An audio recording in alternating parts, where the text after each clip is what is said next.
Yo, how's it going everybody? You got Sketch here and welcome back to the channel. On this episode we're checking out a Genesis game that was initially cancelled despite being completed nearly 35 years ago. This up until recently unreleased shoot 'em up has released from the vault, and with City Connection acquiring most of the Jaleco IPs, it's cool to have this title finally see the light of day. We're looking at P-47 2 MD, developed by Jaleco and published by Retrobit and City Connection, releasing in 2025 on the Sega Genesis. It's interesting that Jaleco worked on this port in secret despite having a solid catalog of shoot 'em ups. It's still strange this was initially cancelled. It's even more interesting that the arcade version was developed by NMK, which is a developer that has a low-key decorated history in shoot 'em ups. Jaleco didn't really develop or publish games on the Genesis, which is also fascinating somehow. How does this compare to the other arcade and console efforts that were released in that case? Well, let's find out. As a sole pilot against an army, you'll take to the skies of the Pacific Theater during World War II. You pilot the P-47 aircraft in pursuit of the developmental weapon Fugaku and its Imperial forces. Your mission is to destroy their naval and ground forces and dismantle their secret weapon. Operation Freedom Star is depending on you for mission success.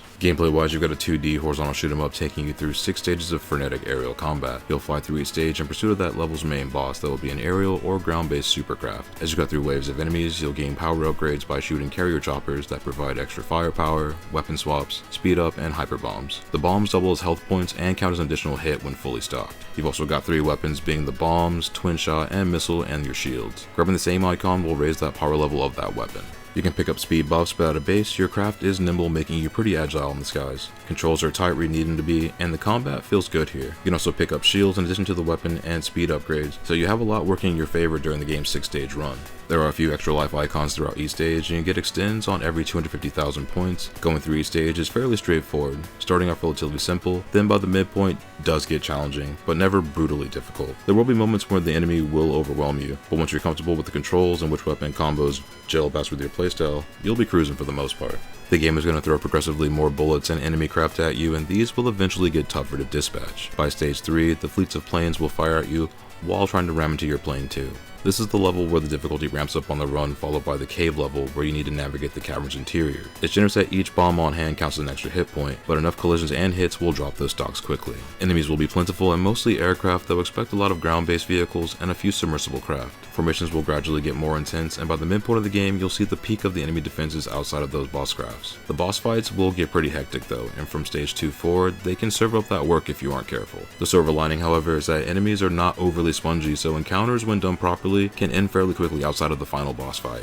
Graphics wise, P-47 2 runs on the native 16-bit Genesis hardware and does have several spots where it does push the system. You get some layered scrolling on each stage and parallel scrolling that does look good throughout the game. The level of detail on the stage backgrounds also looks nice here, with lots of vibrant colors. You can tell they were pulling a good bit out of the hardware, which makes it more strange that they didn't release this back in the 90s. A couple of stages also have day to night cycles as you fly through the Pacific Theater, and these also look dope. While it's not the first Genesis or Mega-Drive game to do this, it's still done well here. The background details like the scrapyard of aircraft parts and houses certainly have the look of early 90s arcade games, and does everything with minimal slowdown. The overall map as you move between stages isn't as highly detailed, but it does get the point across with your upcoming missions. The sprites are large and well designed despite not having a lot of animation. The crafts do look good here, especially when you note the water effects like when wakes form as the seaplanes take off and bullets hit the waters below as they cut through the water. Boss characters are the most detailed of all, and many of them taking up about 2/3 of the screen. Designs for enemies are mostly grounded, with bosses being mammoth machines, but then gradually get more imaginative. The final boss, Fugaku, is a massive bomber that takes up almost the entire screen.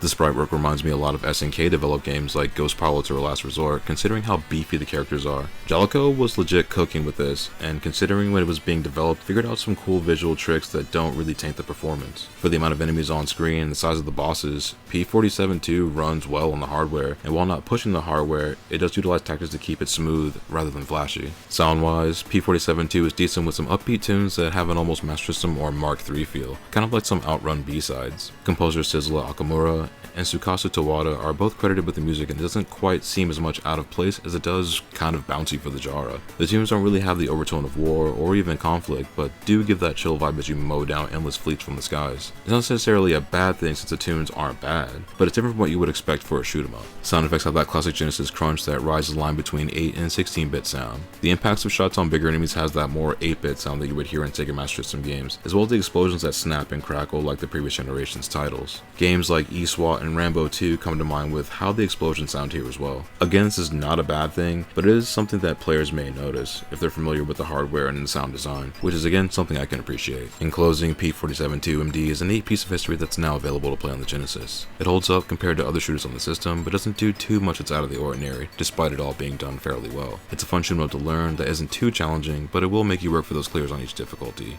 Going for 1cc clears is also fun here, and veteran players will likely figure out the mechanics and patterns a little bit quicker. It's always neat to see NMK projects make it to console, and this, despite being dialed back from its arcade original, is still a lot of fun to play. While it may not set the world on fire, it's a great way to spend 20 minutes in the skies.